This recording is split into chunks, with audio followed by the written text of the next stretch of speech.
ચાલો, very good morning to all of you. આપણે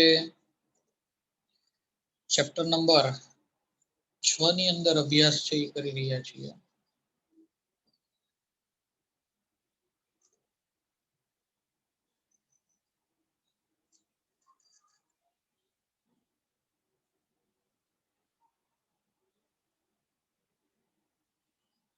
તત્વોના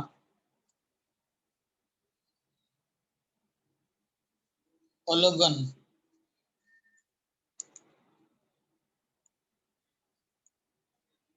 ના સામાન્ય સિદ્ધાંતો અને પ્રક્રમો. ચાલો, તત્વોના અલગનના સામાન્ય સિદ્ધાંતો અને પદ્ધતિઓ જે છે એની અંદર આપણે મુખ્યત્વે ચેપ્ટરની અંદર 3 પ્રકારના મુદ્દાઓ જે છે એનો આપણે ચર્ચા કરીએ છીએ કે ભાઈ પૃથ્વીના પેટાળમાંથી આપણને ડાયરેક્ટ કોઈ પ્રકારની ખનિજ છે એ મળી નથી જવાની. બરાબર, પૃથ્વીના પેટાળમાંથી ખનિજ મેળવવા માટે મુખ્યત્વે કેટલીક પ્રોસિજર છે એ અનુસરવી પડતી હોય છે અને એમાં મુખ્યત્વે 3 તબક્કા છે. એમાં સૌથી પહેલા આપણે જોયું હતું અયસ્કનું સંકેન્દ્રણ. ઓકે, અયસ્કનું સંકેન્દ્રણ જે છે એ પણ કેટલા પ્રકારનું હતું તો કે ભાઈ જુદી જુદી 4 રીતે અયસ્કનું સંકેન્દ્રણ છે એ જઈ શકે. જેમાં આપણે જલીય પ્રક્ષાલનની પદ્ધતિ છે એના વિશે વિચાર કર્યો હતો. ત્યાર પછી ચુંબકીય અલગીકરણ જે છે એના વિશે આપણે વિચાર કર્યો હતો. એવી જ રીતે ત્યાર પછી ત્રીજી પદ્ધતિ જે છે એમાં આપણે ફીણ પ્લવન પદ્ધતિ એના વિશે આપણે ચર્ચા કરી. અને ચોથું આપણે જોયું હતું નિક્ષાલન પદ્ધતિ. તો આમાંથી કોઈ પણ પદ્ધતિ દ્વારા છે એ સૌથી પહેલા છે એ શું કરવામાં આવે તો કે ભાઈ કાચી ધાતુ જે પૃથ્વીના પેટાળમાંથી મળી આવી હોય એમાંથી રેતી, માટી, કાંકરાઓ, બરાબર, વગેરેને મતલબમાં અશુદ્ધિઓને અથવા તો આના માટે શબ્દ પ્રયોગ આપણે કરીએ છીએ ગેંગ. ઓકે, તો રેતી, માટી, કાંકરાઓ વગેરેને શું કરવામાં આવે છે તો કે ભાઈ દૂર કરવામાં આવે છે. આવો આપણે અભ્યાસ છે એ સૌથી પહેલા કર્યો હતો. ત્યાર પછી અયસ્કના સંકેન્દ્રણ પછી આપણે એક બીજી માહિતી છે એ લીધી હતી. એ બીજી માહિતીની અંદર આપણે જોયું હતું કે ભાઈ ધાતુનું તેની સંકેન્દ્રિત અયસ્કમાંથી અલગન છે એ કરવાનું. તો આપણે અહીંયા આગળ લખી શકીએ કે ભાઈ ધાતુનું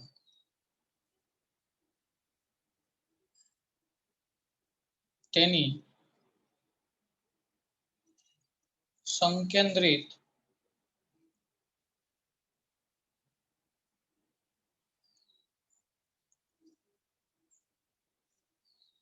અયસ્કમાંથી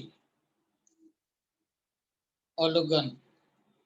ધાતુનું તેની સંકેન્દ્રિત અયસ્કમાંથી અલગન જે છે એની અંદર આપણે બે વસ્તુ છે એ આપણે સૌથી પહેલા જોઈ હતી. એની અંદર આપણે સૌથી પહેલા છે એ જોયું હતું કે ભાઈ સલ્ફાઇડ યુક્ત કાચી ધાતુ હોય તો એને સૌથી પહેલા છે એ અયસ્કને શેમાં ફેરવવી પડે તો કે ઓક્સાઇડ યુક્તમાં ફેરવવી પડે. એટલે આપણે અહીંયા આગળ છે એ લખી શકાય કે ભાઈ સલ્ફાઇડ યુક્ત કાચી ધાતુ જો હોય તો એને સૌથી પહેલા છે એ શેમાં ફેરવવામાં આવે છે તો કે ભાઈ ઓક્સાઇડમાં ફેરવવી. સલ્ફાઇડ યુક્ત કાચી ધાતુને ઓક્સાઇડમાં ફેરવવા માટે બે પદ્ધતિઓ છે એ હતી. એમાં એક હતી તેને કહેવાય છે ગુંજન અને બીજું જે હતું એને જેને કહેવાય છે નિસ્તાપનની પદ્ધતિ. ઓકે, ત્યાર પછી બીજા મુદ્દાની અંદર છે આમાં જોયું તો આપણે કે ભાઈ હવે આ ઓક્સાઇડ યુક્ત કાચી ધાતુઓ આપણને પ્રાપ્ત થઈ ગઈ. આ ઓક્સાઇડ યુક્ત કાચી ધાતુઓમાંથી હવે ધાતુનું શું કરવાનું હતું ફાઇનલી રિડક્શન. ઓકે, અને આના માટે તમને ખ્યાલ હોય તો બે પ્રકારના રિડક્શન કરતા પદાર્થો છે એ યુઝ કર્યા હતા આપણે, કાર્બન અને કાર્બન મોનોક્સાઇડ જેવા. બરાબર, આવા રિડક્શન કરતા પદાર્થો જે છે એનો શું આપણે કર્યો હતો ઉપયોગ કર્યો હતો. અને બીજું કે અહીંયા આગળ ધાતુ જે પ્રાપ્ત થાય છે એ ધાતુ હજી પણ કેવી હોય છે અશુદ્ધ હોય છે. તો ફાઇનલી હવે છેલ્લા તબક્કાની અંદર છે એ આપણે શું સમજવાનું આવશે તો કે ભાઈ ફાઇનલી હવે છેલ્લા તબક્કાની અંદર આપણે ધાતુનું શુદ્ધિકરણ જે છે એનો અભ્યાસ કરવાનો છે.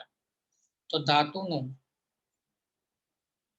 શુદ્ધિકરણ, તો આવી રીતે આખું ચેપ્ટર જે છે એ 3 પોર્શનની અંદર ડિવાઇડેડ છે. પૃથ્વીના પેટાળમાંથી કોઈ પણ વસ્તુ છે એ ડાયરેક્ટ સીધી છે એ મળી જતી નથી. તો હવે આપણે શુદ્ધિકરણના ટોપિક ઉપર છે એ વધીએ. શુદ્ધિકરણ છે એ આમ તો ઘણા બધા પ્રકારનું છે, પરંતુ એને વારાફરતી આપણે સમજતા જઈએ તો સૌથી પહેલા શુદ્ધિકરણની અંદર આપણને પ્રશ્ન બનાવીને આપ્યો છે કે ભાઈ ધાતુ માટે શુદ્ધિકરણની નિસ્યંદન અને દ્રવ ગલનની પદ્ધતિ. બરાબર. તો પહેલો પ્રશ્ન છે એના ઉપર આપણે આગળ વધીએ કે ભાઈ ધાતુ માટે શુદ્ધિકરણની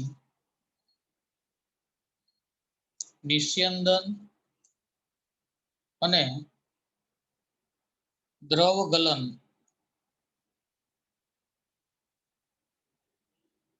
શુદ્ધિકરણની રીતો જણાવો. બરાબર છે. તો ધાતુ માટે શુદ્ધિકરણની નિસ્યંદન અને દ્રવ ગલન શુદ્ધિકરણની રીતો છે એ જણાવો. એના વિશે છે એ આપણે સમજવાનો પ્રયત્ન કરીએ. તો સૌથી પહેલા આની અંદર નિસ્યંદન પદ્ધતિ જે છે એને આપણે સમજવાનો પ્રયત્ન કરીએ કે ભાઈ નિસ્યંદન પદ્ધતિ છે એ શું છે અને નિસ્યંદન પદ્ધતિની અંદર શું કરવામાં આવતું હોય છે. સામાન્ય રીતે નિસ્યંદન પદ્ધતિ છે એની અંદર આપણને આપ્યું છે કે ભાઈ ઝિંક અને મર્ક્યુરી જેવી ધાતુઓ જે છે, અથવા તો કહી શકાય ઝિંક અને મર્ક્યુરી જેવી નીચા ગલન બિંદુ ધરાવતી આ બધી ધાતુઓ છે એ ઝડપથી પીગળી જાય છે. એના ગલન બિંદુઓ પ્રમાણમાં કેવા હોય છે? નીચા. તો ઝિંક અને મર્ક્યુરી જેવી નીચા ગલન બિંદુઓ ધરાવતી ધાતુઓના શુદ્ધિકરણ માટે આ પદ્ધતિ નો શું કરવામાં આવે છે? તો કે ભાઈ ઉપયોગ કરવામાં આવે છે. બરાબર.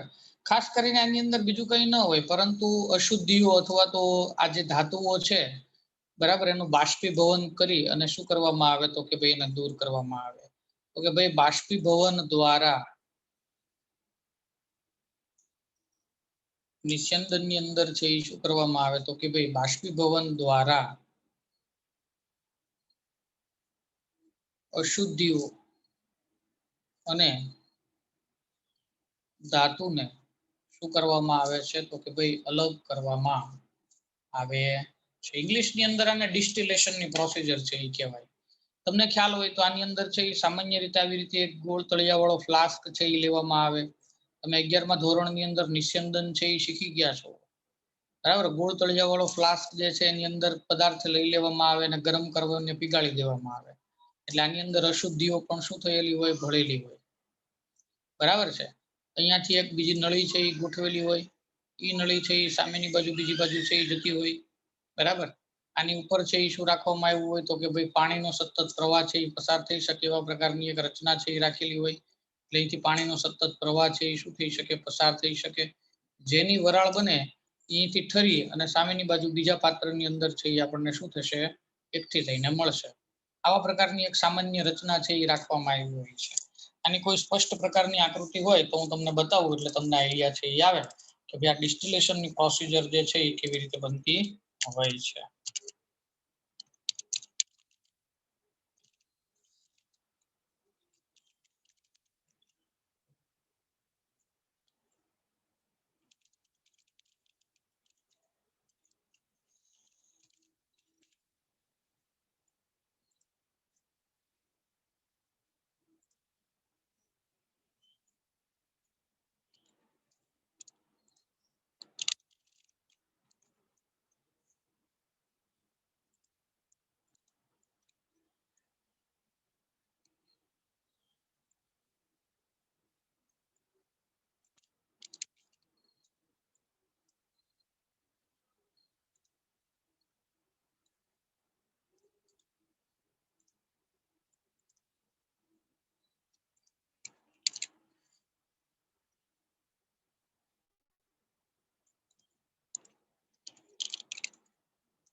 ચાલો તો અહીંયા આગળ આ ડિસ્ટિલેશનની પ્રોસેસ છે જે છે એની એક સરસ મજાની આકૃતિ છે એ તમારી સામે મૂકી છે. આકૃતિ ઉપરથી તમને આઈડિયા આવી જાય કે ભાઈ આમાં શું થતું હોય છે. ચાલો ધ્યાન દઈએ. આની અંદર સામાન્ય રીતે તમે જોઈ શકો છો કે અહીંયા આગળ આ એક ફ્લાસ્ક જે લેવામાં આવ્યો છે, ફ્લાસ્કની અંદર જે તે ચોક્કસ પ્રકારનું દ્રાવણ છે એ લેવામાં આવતું હોય છે. અહીંયા ફ્લાસ્કમાં નીચે બર્નરથી ગરમ કરવામાં આવે. જેનું ગલનબિંદુ ઓછું હોય ને એની વરાળ છે એ ઝડપથી બનશે, અહીંયાથી આગળ ચાલશે. અહીંયાથી નળીમાંથી એ પસાર થાય ત્યારે એની આજુબાજુ પાણીનો પ્રવાહ છે એ સતત આવી રીતે ગોળ ગોળ છે એ ફરતો હોય એવી વ્યવસ્થા ગોઠવી હોય છે. એટલે શું થાય તો કે ભાઈ એ પાણીનો પ્રવાહ સતત ને સતત છે એ ફરતો હોય, એના પરિણામ સ્વરૂપે ઘટના છે એ શું બને તો કે ભાઈ એના પરિણામ સ્વરૂપે ઘટના એવી બને છે કે પેલો વરાળ જે બની હોય એ ઠરે અને ઠરી અને અહીંથી છે એ આગળ ચાલે એટલે અહીંયા આગળ પ્રવાહી સ્વરૂપે આપણને પ્રાપ્ત થાય. તો આવી સિમ્પલ અને જે અશુદ્ધિઓ હોય કે જેનું ગલન બિંદુ ઊંચું હોય છે, જેની વરાળ ઝડપથી નથી બનતી, એ ક્યાં રહી જશે? અહીંયા ગોળ તળિયા વાળા ફ્લાસ્ક ની અંદર જ રહી જશે. એટલે અહીંયા આગળ ફ્લાસ્ક ની અંદર છે જેનું ગલન બિંદુ ઊંચું હોય, કાં તો અશુદ્ધિ હોઈ શકે અને કાં તો ધાતુ, બેમાંથી ગમે તે હોય, બરાબર, એ અહીંયા આગળ પાછળની તરફ છે એ લઈ જશે. તો આવા પ્રકારની જે પદ્ધતિ છે એને શેના તરીકે ઓળખવામાં આવે છે? ડિસ્ટિલેશનની પ્રોસિજર તરીકે ઓળખવામાં આવે છે. તો અહીંયા આગળ આ તમને એટલા માટે જ બતાવી એટલે ખ્યાલ આવે, બરાબર. તો આ ડિસ્ટિલેશનની પ્રોસિજર થઈ જેની મદદથી કાચી ધાતુ અશુદ્ધ ધાતુ જે છે એનું શુદ્ધિકરણ છે એ કરવામાં આવતું હોય છે. ત્યાર પછી બીજા પ્રકારની પદ્ધતિ છે એને કહેવામાં આવ્યું છે દ્રવ ગલન પદ્ધતિ. ચાલો ધ્યાન દઈએ, દ્રવ ગલન પદ્ધતિ છે એ શું છે? સામાન્ય રીતે આ પ્રકારની પદ્ધતિ જે છે એનો ઉપયોગ ક્યારે કરવામાં આવે તો કે ભાઈ તમને આપ્યું છે કે ભાઈ ટીન છે એ એક પ્રકારની ધાતુ છે. તો ટીન જેવી નીચા તાપમાને ગલન પામતી ધાતુઓને ઢોળાવ વાળી સપાટી ઉપરથી વહેવડાવવામાં આવે છે. શું કરવામાં આવે? ટીન જેવી ધાતુ હોય એને નીચા તાપમાને ઢોળાવવાળી સપાટી ઉપરથી વહેવડાવવામાં આવે, બરાબર. અને વહેવડાવવામાં આવે એટલે શું થાય તો કે ઊંચા ગલન બિંદુ વાળી અશુદ્ધિઓથી અલગ થઈ જાય છે. એટલે આપણે અહીંયા લખી શકીએ કે ભાઈ આથી ઊંચા ગલન બિંદુ ધરાવતી અશુદ્ધિઓથી તે શું થઈ જાય છે કે ભાઈ અલગ થઈ જાય છે. ઓકે, તો આવી રીતે આપણે આ વસ્તુ જે છે એને શું કરી શકીએ? સમજી શકીએ. જો આમાં બીજું કશું નથી હોતું. આ ઘટના જે છે એની અંદર મુખ્યત્વે શું કરવામાં આવે તો કે ભાઈ આવી રીતે એક ઢોળાવવાળી સપાટી હોય. ખ્યાલ આવ્યો? આ ઢોળાવવાળી સપાટી છે અહીંયા મેં થોડીક ઉબડખાબડ દોરી, ખરેખર તો એવી ના હોય, એકદમ સ્ટ્રેટ લાઈન છે એ હોય. આવી રીતે ઢોળાવવાળી કોઈ સપાટી છે. ઓકે, હવે આ ઢોળાવવાળી સપાટી ઉપર શું કરવામાં આવતું હોય તો કે ભાઈ નીચેની સાઈડ જે છે ત્યાં આગળથી ગરમી છે એ આપવામાં આવતી હોય. અહીંયા આગળથી બધેથી શું આપવામાં આવે છે? ગરમી આપવામાં આવે. એટલે કે ટેમ્પરેચર છે એ સેટ કરવામાં આવ્યું હોય. ઓકે, હવે શું કરવામાં આવે તો કે ટીન જે છે એને અહીંયા આગળથી ઉપરથી શું કરવામાં આવે? વહેવડાવવામાં આવે. ટીન જેવી જે ધાતુ છે એને અહીંયા આગળ ઉપરથી શું કરવામાં આવે? વહેવડાવવામાં આવે. એટલે શું થાય કે એની સાથે જે અશુદ્ધિઓ હોય કે જેનું ગલન બિંદુ છે એ પ્રમાણમાં કેવું હોય છે? વધારે. એ બધી અશુદ્ધિઓ છે અહીંયા ઢોળાવ ઉપર રહી જાય. જ્યારે ઓલી ટીન છે એ ક્યાં વહી જશે તો કે ભાઈ ટીન છે ને એ બેહતી આગળ છે એ વહી જશે. અને પછી અહીંયા આગળ એને કલેક્ટ કરવા માટે છે એ શું કરવામાં આવી હોય? વ્યવસ્થા છે એ કરી રાખવામાં આવી હોય. એટલે આપણને અહીંયા આગળ છે એ શું મળી જાય તો કે ભાઈ ટીન ધાતુ છે એ આપણને અલગ મળી જાય. ખ્યાલ આવ્યો? તો આવી રીતે અહીંયા આગળ શું કરવામાં આવે છે તો કે ભાઈ વ્યવસ્થા છે એ કરવામાં આવતી હોય છે. તો આ બંને પ્રકારના શુદ્ધિકરણ જે છે એ તો એકદમ સરળ છે. એમાં કોઈ એવી તકલીફ છે નહીં.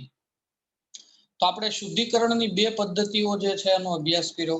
એક પદ્ધતિ જે છે એને કેવા પ્રકારની પદ્ધતિ આપણે કીધી તો કે ભાઈ નિસ્યંદન પદ્ધતિ, અને બીજી પદ્ધતિ છે અને આપણે કેવા પ્રકારની પદ્ધતિ કીધી કે દ્રવ ગલન પદ્ધતિ. ત્યાર પછી ત્રીજી પદ્ધતિ આવે છે શુદ્ધિકરણ માટેની, જેને કહેવાય છે વિદ્યુત વિભાજનીય પદ્ધતિ. બરાબર. તો આપણે આના ઉપરથી પ્રશ્ન છે એ બનાવી શકીએ કે ભાઈ વિદ્યુત વિભાજનીય ધાતુના શુદ્ધિકરણ વિષય જે છે એ લખો. ચાલો, તો આમ તો બીજા શબ્દમાં કેવું હોય તો વિદ્યુત વિભાજન પદ્ધતિ પણ કહેવાય. ઓકે, તો હવે આ પદ્ધતિ જે છે એની અંદર શું કરવામાં આવે છે તો કે ભાઈ પદ્ધતિ છે એ તો બહુ સિમ્પલ છે. આની અંદર તમને ખ્યાલ હોય તો વિદ્યુત વિભાજન કોષ જે છે એ લેવામાં આવે. ચાલો ધ્યાન દઈએ. અહીંયા આગળ આ રીતે એક પ્રકારનો આખો વિદ્યુત વિભાજન કોષ જે છે એને શું કરવામાં આવે છે, લેવામાં આવે છે. ઓકે, આ વિદ્યુત વિભાજન કોષની અંદર તમને ખ્યાલ હોય છે કે ભાઈ એક છે એ શું આવેલો હોય છે, એનોડ, અને એક છે એ શું આવેલો હોય છે, કેથોડ. બરાબર. તો અહીંયા આગળ છે એ શું કરવામાં આવે તો કે ભાઈ વિદ્યુત વિભાજનની પદ્ધતિ જે છે એની અંદર એક છે એ શું રાખવામાં આવેલો હોય, એનોડ છે એ રાખવામાં આવેલો હોય. એવી જ રીતે એક જે છે એને શું રાખવામાં આવશે તો કે ભાઈ કેથોડ છે એને રાખવામાં આવે. અહીંયા આગળ આ એક જે છે એને આપણે કહી દઈશું એનોડ અને એકને કહી દઈશું આપણે કેથોડ. એ બંને છે એ એકબીજા સાથે વાયા બેટરી છે એ શું હોય, કનેક્ટેડ હોય. એકને આપણે કહી દઈએ અહીંયા આગળ એનોડ, એકને આપણે કહી દઈએ અહીંયા આગળ કેથોડ. ઓકે, તમારે જે ધાતુનું શુદ્ધિકરણ કરવાનું હોય એ ધાતુનું દ્રાવણ જે છે ને અહીંયાની અંદર તમારે ભરવાનું. જે ધાતુનું શુદ્ધિકરણ કરવાનું હોય એ ધાતુનું દ્રાવણ જે છે એની અંદર શું કરવાનું હોય છે, ભરવાનું હોય. તો અહીંયા આગળ આ વિદ્યુત વિભાજન કોષની અંદર શું કરવામાં આવે, ચોક્કસ પ્રકારનું દ્રાવણ ભરવામાં આવે. ઓકે, તો અહીંયા આગળ આપણે લખી શકીએ કે ભાઈ જે ધાતુનું શુદ્ધિકરણ કરવાનું હોય તેનું શું ભરવામાં આવે છે, દ્રાવણ. પછી બીજી એક ખાસ અગત્યની વસ્તુ કે અહીંયા આગળ એનોડ ઉપર છે એ શું રાખવામાં આવે તો કે ભાઈ એનોડ ઉપર તમારે જે ધાતુનું શુદ્ધિકરણ કરવાનું છે ને એની અશુદ્ધ પ્લેટ છે એ લગાવવાની. જ્યારે કેથોડ ઉપર છે એ શું લખાવવાનું તો કે ભાઈ કેથોડ ઉપર શુદ્ધ ધાતુની પ્લેટ છે એ લગાવવાની. ઓકે, હવે માની લો કે અહીંયા આગળ આપણે આ કોપર છે એ લગાડી પ્લેટો બંને, તો રિએક્શન છે એ શરૂ થાય ત્યારે શું થશે તો કે ભાઈ અશુદ્ધ ઉપરથી Cu+2 છે એ દ્રાવણમાં જશે.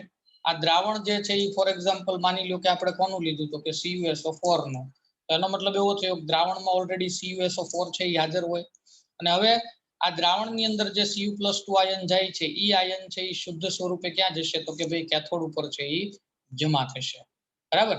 અને આવી રીતે આપણને કેથોડ જે છે એના ઉપર શું મળશે તો કે ભાઈ કોપર છે એ પ્રાપ્ત થશે. તો અહીંયા આગળ એનોડ ઉપર કઈ રિએક્શન થાય છે સમજો. સામાન્ય રીતે આપણે જોવા જઈએ તો અહીંયા આગળ તમને જે એનોડ આપવામાં આવ્યો છે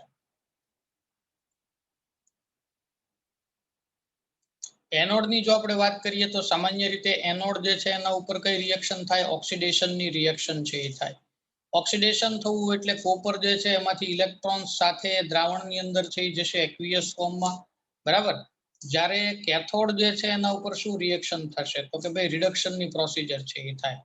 જે Cu+2 દ્રાવણમાં ગયો હતો એ Cu+2 છે એ 2 ઇલેક્ટ્રોન મેળવી અને Cu સોલિડના સ્વરૂપની અંદર કેથોડ ઉપર છે એ જમા થાય. બરાબર. તો આવા પ્રકારની પ્રોસિજર અહીંયા થશે અને અશુદ્ધિ બધી ક્યાં પડી જશે તો કે ભાઈ જે કંઈ પણ અશુદ્ધિઓ હોય ને એ બધી અશુદ્ધિ અહીંયા આગળ પાત્રના તળિયે છે એ ભેગી થાય. બરાબર. તો આ બધી પાત્રના તળિયે જે ભેગી થાય છે એને આપણે શું કહીએ, અશુદ્ધિ કહીએ. અથવા તો આના માટે એક શબ્દ પ્રયોગ પણ થાય છે. આ અશુદ્ધિઓને એનોડ પંક તરીકે પણ ઓળખવામાં આવે છે. શેના તરીકે ઓળખવામાં આવે છે, એનોડ પંક. પંક એટલે કાદવ, મળ, કીચડ એવું કહી શકાય. ઓકે, ખાસ અહીંયા આગળ એક નોંધ લખવી જરૂરી છે કે આ પ્રક્રિયાની અંદર એનોડ જે છે બરાબર તેનું વજન જે છે ને એ શું થાય, ઘટે. એનોડનું વજન છે એ શું થાય, ઘટે. જ્યારે સામે પક્ષે કેથોડ જે છે બરાબર તેનું વજન જે છે એ શું થતું હોય છે, વધે છે. અને પછી સમયાંતરે કેથોડ જે છે એને બહાર કાઢી અને શું કરી લેવામાં આવે તો કે ભાઈ અલગ રાખી લેવામાં આવે. તમે કોઈ પણ ધાતુનું શુદ્ધિકરણ આવી રીતે કરી શકો છો. એના માટે જનરલ પ્રક્રિયા આપણે લખવી હોય, સામાન્ય પ્રક્રિયાઓ બરાબર કોઈ પણ ધાતુ માટે તો સામાન્ય પ્રક્રિયાઓ આપણે લખવી હોય તો લખી શકાશે. કેવી રીતે લખી શકાય જુઓ. એનોડ ઉપર છે એ કઈ રિએક્શન થાય છે, ઓક્સિડેશનની થાય છે ને. એટલે આપણે શું લખીએ કે ભાઈ એનોડની ઉપર કોઈ ધાતુ છે એ ધાતુ n જેટલા ઇલેક્ટ્રોન જે છે એ શું કરતો હોય, ગુમાવતો હોય એમ. તો સામે પક્ષે એ જ ધાતુનું કેથોડ હોય તો ઈ Mn+2 હોય તો ઈ n જેટલા ઇલેક્ટ્રોન જે છે એ દાન કરી અને m સ્વરૂપે ઈ જમા થતો હોય. આ જનરલ પ્રક્રિયા થઈ કહેવાય. જનરલ પ્રક્રિયા ઇન ધ સેન્સ કે આના ઉપરથી હવે તમે m તરીકે કોઈ પણ ધાતુ છે અને શું કરી શકો, લગાવી શકો. બરાબર. તો આ રીતે આપણે આને સમજી શકીએ. સામાન્ય રીતે તાંબુ એટલે કોપર. બરાબર. અને એના માટે શબ્દ પ્રયોગ થયો છે કે ફુલ્લા વાળું તાંબુ. બરાબર. આપણે જે ઉપર કોપરનું કર્યું છે ને એ જ તે. તો ફુલ્લા વાળા તાંબામાંથી અશુદ્ધિ સ્વરૂપે કોણ બહાર આવતું હોય છે? તો કે ફુલ્લા વાળા તાંબામાંથી અશુદ્ધિ સ્વરૂપે કોણ કોણ આવતું હોય છે? તો કે ભાઈ એન્ટીમની,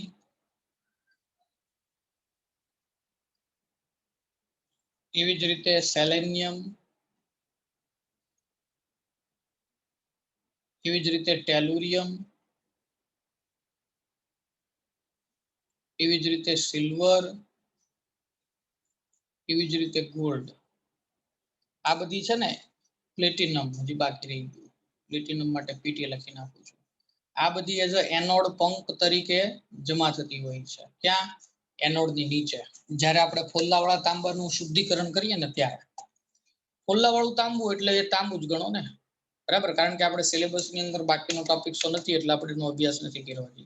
નહીંતર તમને ખ્યાલ આવી જતે કે ભાઈ ફુલ્લાવાળું તાંબુ એ શું હોય છે. તો આવી રીતે શુદ્ધિકરણની પ્રોસિજર જે છે એના વિશે આપણે સમજી શકીએ. ત્યાર પછી તમને આપ્યું છે ઝોન શુદ્ધિકરણ પદ્ધતિ. કેવા પ્રકારની પદ્ધતિ આવે છે? ઝોન શુદ્ધિકરણ પદ્ધતિ. બરાબર. ઝોન શુદ્ધિકરણ પદ્ધતિ છે એને સમજવા માટે આપણે એક વિડીયો છે એનો સહારો લઈશું એટલે તમને વધારે સમજાઈ જશે. પણ એ પહેલા થોડીક પ્રાથમિક માહિતી છે એ આપણે લઈ લઈએ કે ભાઈ ઝોન શુદ્ધિકરણ છે એનો સિદ્ધાંત શું છે. બરાબર. તો અશુદ્ધિઓ ધાતુના ઘન સ્વરૂપને બદલે પીગળેલા સ્વરૂપમાં વધારે દ્રાવ્ય હોય છે. જો આપણે અશુદ્ધિઓની વાત કરીએ તો અશુદ્ધિઓ ધાતુના ઘન સ્વરૂપને બદલે કયા સ્વરૂપની અંદર? તો કે ભાઈ પીગળેલ સ્વરૂપમાં વધુ દ્રાવ્ય હોય છે. બરાબર. આ સિદ્ધાંતનો ઉપયોગ જે છે ને એ કરવામાં આવતો હોય છે. આમાં શું કરવામાં આવે કે ભાઈ એક હીટર છે એ રાખવામાં આવ્યું. માની લો કે અહીંયા આગળ છે એ આપણે વિચારીએ કે ભાઈ એક આપણે અશુદ્ધ ધાતુનો સળિયો છે એ લઈએ. બરાબર. અહીંયા આગળ ફોર એક્ઝામ્પલ માની લો કે આપણે એક અશુદ્ધ ધાતુ જે છે એનો સળિયો છે એ લઈ લઈએ.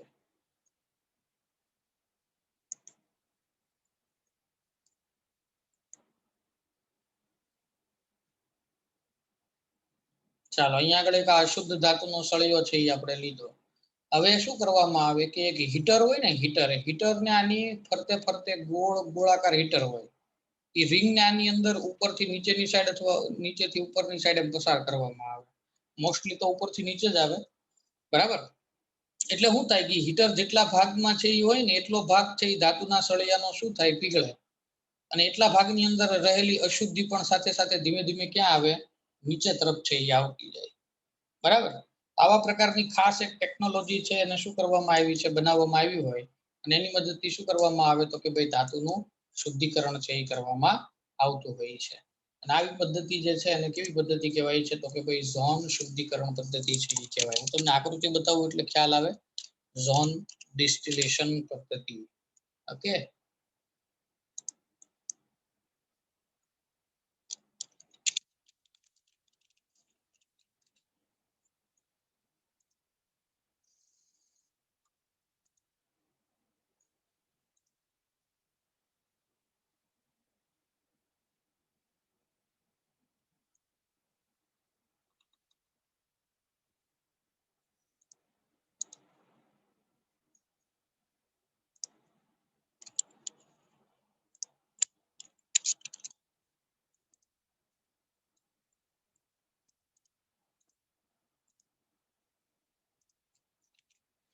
ચાલો તો અહીંયા આગળ આ પદ્ધતિનું આકૃતિ મેં તમને બતાવી છે. આની અંદર જો શું કરવામાં આવ્યું છે તો કે ભાઈ અહીંયા આગળ એક સખત કાચની નળી છે એ લેવામાં આવી છે. આ કાચની ટ્યુબ છે, બરાબર, કાચની ટ્યુબ, સખત કાચની ટ્યુબ હોય છે.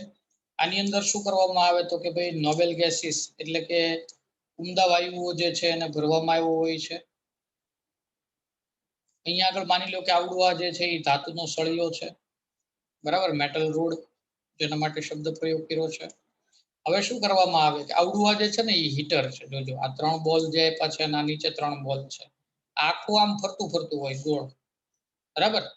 તો હવે એ શું થશે કે એ જે હીટર છે એ ધીમે ધીમે શું થશે તો કે ભાઈ આ ધાતુના સળિયા ઉપર છે એ આગળ પાછળ ઘૂમે, આ બાજુ જાય, પછી કાઢીને ફરીથી પાછું આ બાજુથી આ બાજુ લઈ જવાનું. એવી રીતે ડાબીથી જમણી કોઈ એક જ સાઈડ છે એ ફેરવવાનું, બરાબર. કોઈ એક સાઈડ છે એ તમે ફેરવો એટલે શું થાય તો કે ધીમે ધીમે એટલો ભાગ છે એ પીગળે, અને એટલો ભાગ છે એ પીગળે ને એટલે તમને ત્યાં આગળથી અશુદ્ધિઓ જે છે એ શું થઈ જાય, દૂર થઈને નીચેની તરફ છે એ પડી જાય. આપણે આનો એક સરસ મજાનો વિડીયો છે એ જોશો એટલે તમને આઈડિયા છે એ આવી જશે કે આખી પદ્ધતિ જે છે એ કઈ રીતની હોય છે. ટૂંકમાં ધાતુનો સળિયો જે હોય એને શું કરવામાં આવે છે, પીગાળવામાં આવે છે, બસ. કારણ કે હીટર જેટલા ભાગમાં હોય એટલો ભાગ જ ધાતુનો ખાલી શું થાય, પીગળાય. અને એ ભાગ જે પીગળે ને એમાં રહેલી અશુદ્ધિઓ પણ જે છે એ સાથે સાથે શું થતી હોય છે, પીગળતી હોય છે. અને એટલા ભાગની અશુદ્ધિઓ જે છે એ પીગળે એટલે શું થાય તો કે ભાઈ એટલા ભાગની અશુદ્ધિઓ જે છે એ પીગળે એટલે સ્વાભાવિક છે કે અશુદ્ધિ ધીમે ધીમે નીચે ઢસડાતી જશે. હવે તમે જોશો એટલે તમને ખ્યાલ આવશે કે કેવી રીતે આખી ઘટના છે એ બનતી હોય છે. ઓકે, ચાલો. Zone refining. In this module, you will learn about zone refining, a method used for obtaining highly purified metals. Some metals like silicon, tellurium, gallium, and germanium are required in highly pure form for most of their applications. To obtain purest form of these metals, a specialized method called zone refining is used. Zone refining was discovered by scientist W.G. Fan. This technique works on the principle that the impurities have higher solubility in the molten metal as compared to that in the solid metal. This difference in the solubility of impurities makes it possible to segregate the impurities in the metal to be refined. Let's now understand how the process of zone refining is carried out. For the process, a rod of impure metal is taken. This rod is placed in a tubular zone refiner. Inside the refiner, an inert gas environment is maintained.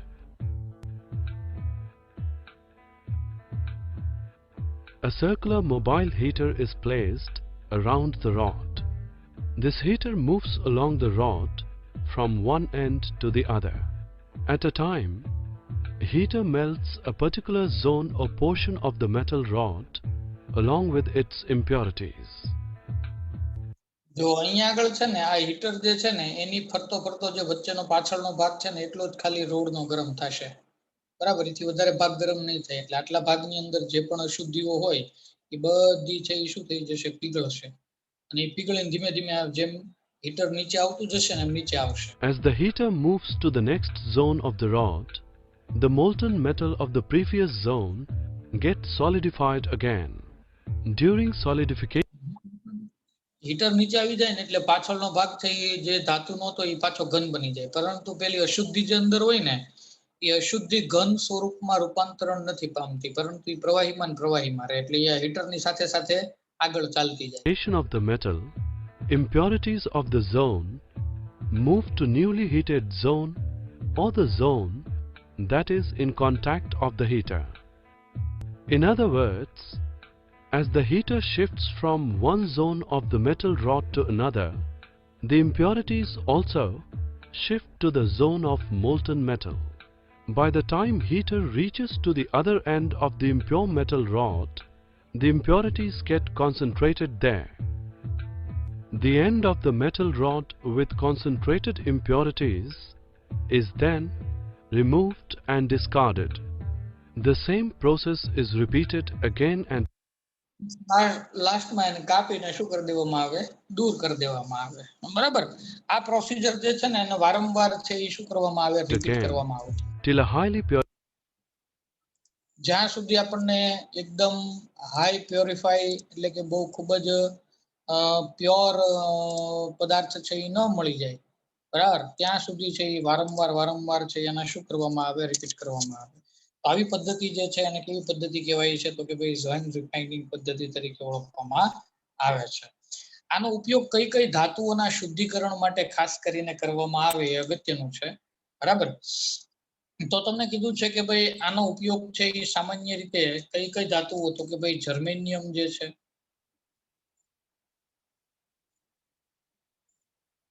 Germanium, એવી જ રીતે તમને કહું કે ભાઈ silicon,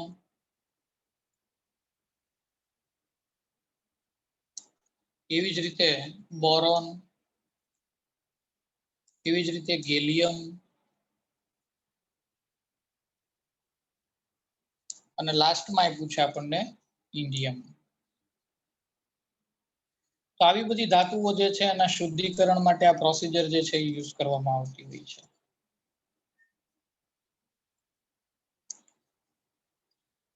આ બધી ધાતુઓને ખૂબ જ પ્યોરિફાય, ખૂબ જ શુદ્ધ અવસ્થામાં મેળવવી હોય ત્યારે આ ઝોન રિફાઇનિંગ પદ્ધતિ જે છે એનો શું થાય છે, ઉપયોગ થાય છે.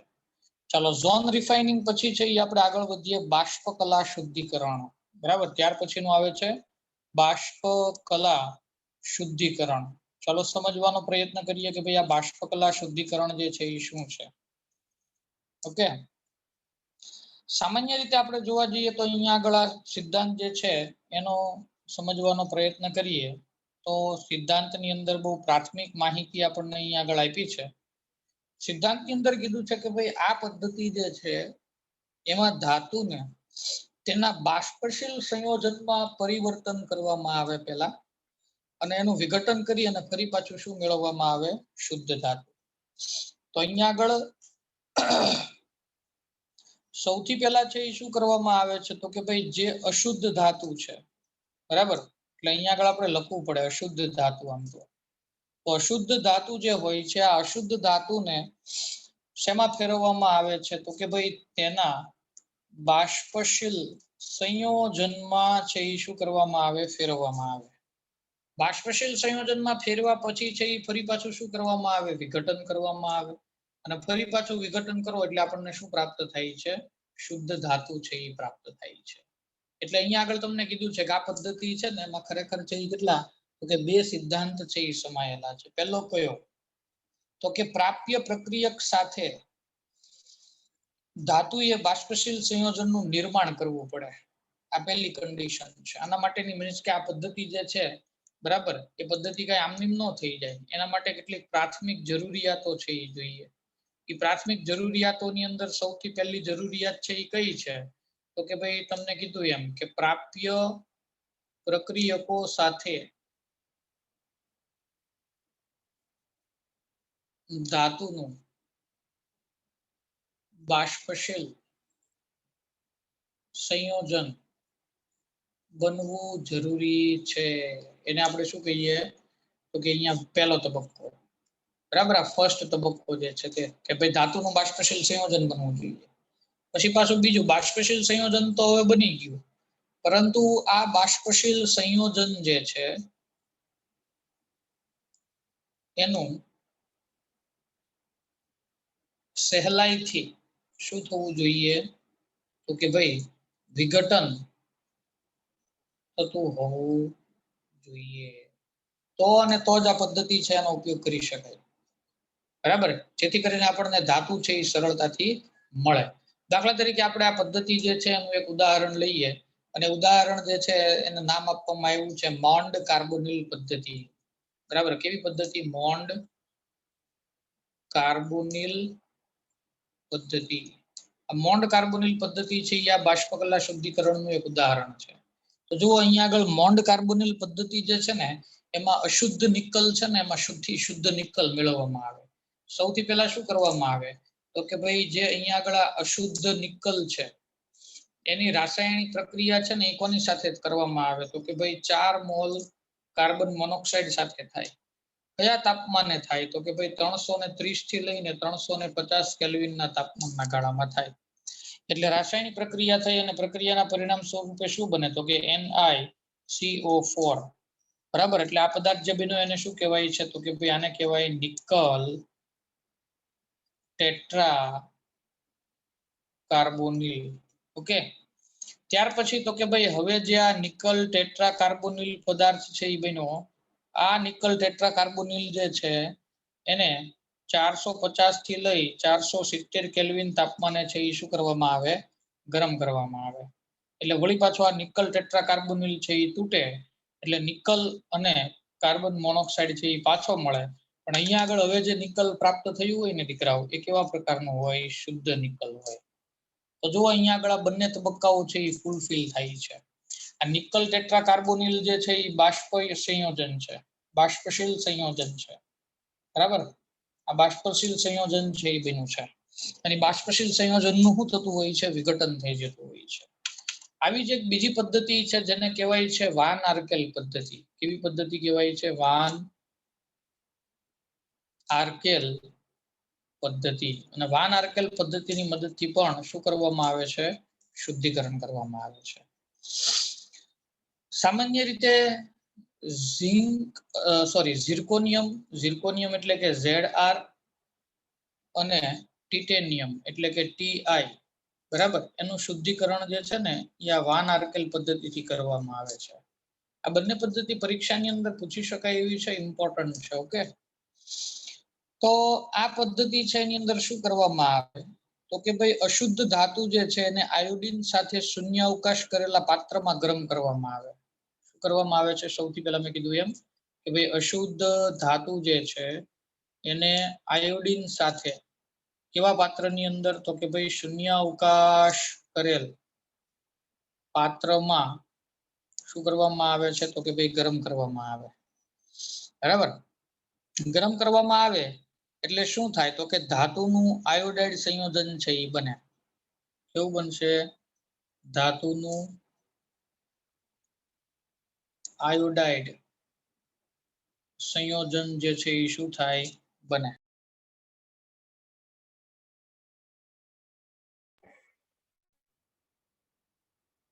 ધાતુનું જે આયોડાઇડ સંયોજન બને છે અને ત્યાર પછી હજી વધારે શું કરવામાં આવે ગરમ કરવામાં આવે. એટલે અહીંયા ધાતુનું આયોડાઇડ સંયોજન જે બન્યું છે અને ટંગસ્ટનના તાર ઉપર લગભગ છે એ કેટલા તાપમાને તો કે ભાઈ 1800 કેલ્વિન તાપમાને ગરમ કરવામાં આવે. એટલે ફરી પાછું આપણને શું મળી જાય ધાતુ વત્તા આયોડિન જે છે એ મળી જાય. પણ અહીંયા ધાતુ હવે જે મળશે એ કેવી મળશે શુદ્ધ મળશે. એક રિએક્શન છે એ આપણે આની પૂરી લઈએ એટલે આપણને વધારે ખ્યાલ આવે કે ભાઈ દાખલા તરીકે અહીંયા આગળ આ ઝિર્કોનિયમ જે છે એનું આપણે વિચાર્યું તો ઝિર્કોનિયમ છે એની આયોડિન સાથે રિએક્શન થાય. બરાબર. શૂન્ય અવકાશમાં જેવી રીતે મેં તમને હમણાં કીધું એમ. એટલે ઝિર્કોનિયમ ટેટ્રા આયોડાઇડ સંયોજન છે એ બને. એટલે અહીંયા આગળ પ્રક્રિયા સમીકરણ સંતુલિત કરવા 2 કરવા પડશે. ત્યાર પછી આ ઝિર્કોનિયમ ટેટ્રા આયોડાઇડ સંયોજન જે બન્યું એને 1800 કેલ્વિન તાપમાને ગરમ કરે એટલે આની અંદરથી ફરી પાછું છે એ શું બની જશે તો કે ઝિર્કોનિયમ છે એ મળી જશે. પરંતુ અહીંયા આગળ આ ઝિર્કોનિયમ કેવું મળશે શુદ્ધ, જ્યારે અહીંયા આગળ છે એ કેવું હતું અશુદ્ધ હતું. બરાબર. આવી રીતે આ શુદ્ધિકરણની પ્રોસિજર જે છે એના વિશે આપણે શું કરી શકીએ વિચારી શકીએ.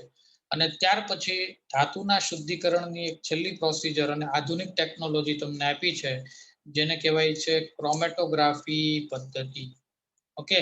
આમ તો આપણે આ ક્રોમેટોગ્રાફી પદ્ધતિ જે છે એનો અભ્યાસ દ્રાવણનું ચેપ્ટર આપણે જ્યારે સમજ્યા હતા ત્યારે ખૂબ જ બહોળા પ્રમાણમાં કર્યો હતો. એટલે આપણે અહીંયા આગળ છે એ સૌથી પહેલા છે એનો સિદ્ધાંત જોઈ લઈએ. સિદ્ધાંતની અંદર છે એ આપણે જોઈએ તો તમને કીધું છે કે આ પદ્ધતિ મિશ્રણમાંના જુદા જુદા ઘટકો અધિશોષક ઉપર અલગ અલગ રીતે અધિશોષણ પામે છે તે સિદ્ધાંત ઉપર કામ કરે છે. બરાબર. તો આપણે અહીંયા લખી શકીએ કોઈ મિશ્રણમાં રહેલા ઘટકો અધિશોષક ઉપર અલગ અલગ રીતે શું પામે છે તો કે ભાઈ અધિશોષણ પામે છે તે સિદ્ધાંત પર શું કરે છે તો કે ભાઈ કામ કરે છે ફોર એક્ઝામ્પલ મેં તમને વાત કરી હતી આગળ કે ખ્યાલ હોય તો કે ભાઈ સ્પંચ હોય તો સ્પંચ જે છે એના ઉપર પાણી અને કેરોસીન અથવા તો પેટ્રોલ અથવા તો ગુંદર, ચાલો ને ગુંદર લઈ લઈએ એટલે વધારે ખ્યાલ આવે. કોઈ સપાટી ઉપર પાણી પીડ્યું છે અને કોઈ સપાટી ઉપર ગુંદર પીડ્યો છે, એના ઉપર તમે સ્પંચનો ટુકડો છે એ ઘા કરો છો. આ સ્પંચ છે એ કોનું શોષણ વધારે કરશે ઝડપથી? પાણીનું. ઓબ્વિયસલી ગુંદર જે છે એ એટલી બધી ઝડપથી નહીં શોષાય. તો આવી રીતે જ કોઈ પણ મિશ્રણ હોય ને તો મિશ્રણની અંદર અધિશોષક પદાર્થ જે છે એના ઉપર અહીંયા આગળ સ્પંચ જે છે એ આપણા માટે અધિશોષક છે. બરાબર. જ્યારે પાણી અને ગુંદર જે છે એ આપણા માટે શું છે? અધિશોષિત છે. ખાસ યાદ રાખજો. આ શું છે? અધિશોષક છે આપણા માટે. આવી જ રીતે બહુ બધા અધિશોષક પદાર્થો છે, ખાલી આ સ્પંચ જ છે એવું નથી. તો અધિશોષક અને અધિશોષિત એ આખી ઘટના છે એ ભેગી થાય ત્યારે અધિશોષણ કહેવાય. આ બધું આપણે સમજેલા છીએ. અધિશોષક વત્તા અધિશોષિત આ બંને ભેગા થાય એટલે આપણને શું મળે તો કે ભાઈ અધિશોષણની ઘટના. તો સામાન્ય રીતે કોઈ અધિશોષક પદાર્થ ઉપર અધિશોષિત છે એ જુદા જુદા પ્રમાણમાં અધિશોષણ છે એ પામતો હોય છે અને જુદા જુદા પ્રમાણમાં અધિશોષણ છે એ પામતો હોય છે. એના પરિણામ સ્વરૂપે આપણને અલગ અલગ પ્રકારનું અલગ અલગ જગ્યાએ અધિશોષણ છે એ જોવા મળતું હોય છે. સામાન્ય રીતે આની સાથે સંકળાયેલા કેટલાક શબ્દોનો પણ આપણે અભ્યાસ કર્યો હતો, જેમ કે સ્થિર કલા, બરાબર, એવી જ રીતે ગતિમાન કલા, બરાબર. આ બધા શબ્દોનો અભ્યાસ છે એ આપણે કર્યો હતો. ક્રોમેટોગ્રાફી પદ્ધતિ જે છે એ ઘણા બધા પ્રકારની છે. કોઈ એક જ પ્રકારની ક્રોમેટોગ્રાફી આવે એવું નથી, બરાબર. પેપર ક્રોમેટોગ્રાફી, એવી જ રીતે થિન લેયર ક્રોમેટોગ્રાફી એટલે એને કહેવાય છે ટીએલસી, ગેસ ક્રોમેટોગ્રાફી જેને કહેવાય છે જીસી, હાઈ પરફોર્મન્સ લિક્વિડફાઈ ક્રોમેટોગ્રાફી એટલે કે એને કહેવાય છે એચપીએલસી. બહુ બધી ક્રોમેટોગ્રાફી પદ્ધતિઓ છે. પરંતુ શોર્ટ એન્ડ સ્વીટમાં છે એ કેવું હોય તો આ બધી જ ક્રોમેટોગ્રાફી જે છે એનો ઉપયોગ શું? તો કે ભાઈ બે કે તેથી વધુ પદાર્થો ના મિશ્રણમાંથી જે તે પદાર્થને અલગ કરવા માટે અથવા પદાર્થની ઓળખ માટે ક્રોમેટોગ્રાફી પદ્ધતિનો ઉપયોગ થાય છે. જો સામાન્ય રીતે આપણી આજુબાજુ બહુ બધી વનસ્પતિઓ છે. આ વનસ્પતિઓની અંદર ઘણા બધા પ્રકારના એમિનો એસિડ્સ હોય છે. હવે કોઈ તમે આજુબાજુ કોઈ વનસ્પતિ હોય તો એનો પાન છે એ લઈ વાટીને એનો રસ છે એ કાઢી નાખો. આ રસ જે છે એની અંદર કયા પ્રકારના એમિનો એસિડ્સ છે એ આપણે શોધવું છે. તો એના માટે ક્રોમેટોગ્રાફીનો યુઝ થઈ શકે. કોઈ બે કે ત્રણ પદાર્થો ભેગા થઈ ગયા છે, એમાંથી કોઈ પર્ટિક્યુલર પદાર્થને છૂટો પાડવો છે તો ક્રોમેટોગ્રાફીનો ઉપયોગ થઈ શકે, બરાબર. આવી રીતે ક્રોમેટોગ્રાફી પદ્ધતિ જે છે એનો શું થઈ શકે છે? ઉપયોગ થઈ શકે છે. તો આ સાથે આપણું ચેપ્ટરની અંદર જે અહીંયા આગળ મહત્વની માહિતીઓ હતી એ બધી જ આપણે પૂરી કરી, બરાબર. અને આ સાથે આપણું ચેપ્ટર પણ અહીંયા આગળ પૂરું થાય છે. ચાલો મળીએ નેક્સ્ટ લેક્ચરમાં.